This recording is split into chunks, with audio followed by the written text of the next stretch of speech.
Your political career, but I'll take my chances. Where is she? There she is. You don't mind being called beautiful, right? পৃথিবীতে একজন নারী আছেন, তিনি উন্নত বিশ্বের একটি সরকার প্রধান। তার মোহনীয় রূপে মুগ্ধ হয়ে গেছেন পৃথিবীর বাদশাহের বাদশাহ আমেরিকার প্রেসিডেন্ট ডোনাল্ড ট্রাম্প। সেই বাদশার মুগ্ধতা এতটাই বেশি যে নিজের বাদশাহী ক্যারিয়ার ধ্বংস হওয়ার ভয়ও তাকে দমিয়ে রাখতে পারেনি, গোপন রাখতে পারেননি তার আবেগ। বিশ্বের বাঘা বাঘা রাষ্ট্র ও সরকার প্রধানদের সামনেই ওই নারীর রূপের প্রশংসা করে বসলেন তিনি। ৪৮ বছর বয়সী নারীকে তরুণী বলে আখ্যা দিয়ে দিলেন। A young woman who's I'm not allowed to say it because usually it's the end of your political career if you say it. She's a beautiful young woman now. শুধু আমেরিকার প্রেসিডেন্টই নন, বিশ্বের আরেক ক্ষমতাধর দেশের সরকার প্রধানও পটে গেছেন ওই নারীর রূপেই। দেশটির প্রেসিডেন্ট রিসেপ তাইয়েপ এরদোয়ান প্রকাশ্যে তার রূপের প্রশংসা করলেন, ওই নারীকে ধূমপান ছাড়াতে চাইলেন। Sigarayı bıraktırmam lazım. But I have to make you stop smoking. I know. দুই বিশ্ব নেতার এমন উচ্ছ্বাস দেখে কপালে চোখ উঠে গাজা শান্তি সম্মেলনের মঞ্চে উপস্থিত বিশ্ব নেতাদের। এমন প্রশংসার সময় নির্লিপ্ত অভিব্যক্তি, সূক্ষ্ম কূটনৈতিক হাসি হেসে নিজের ব্যক্তিত্বের সৌন্দর্য ফুটিয়ে তোলেন ওই নারী। আলোচিত এই নারীর নাম জর্জিয়া মেলোনি। তিনি ইতালির প্রথম নারী প্রধানমন্ত্রী।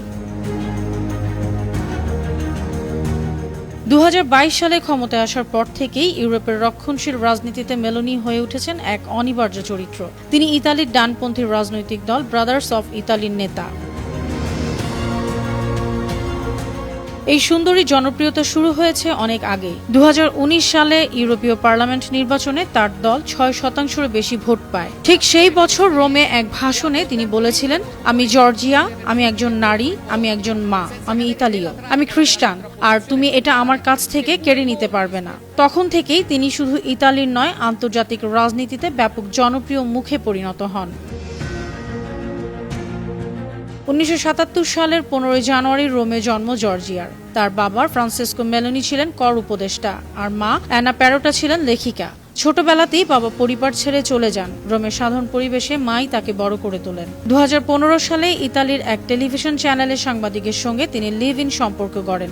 পরে এক কন্যা সন্তানের জননী হন। ২০২৩ সালে ওই সাংবাদিকের কাছ থেকে আলাদা হয়ে যান। ধর্মপ্রাণ ক্যাথলিক জর্জিয়া মেলোনি সমকামী বিবাহ, নিজের ইচ্ছায় মৃত্যু ও সমলিঙ্গের সন্তান দত্তক নেওয়ার বিরোধী।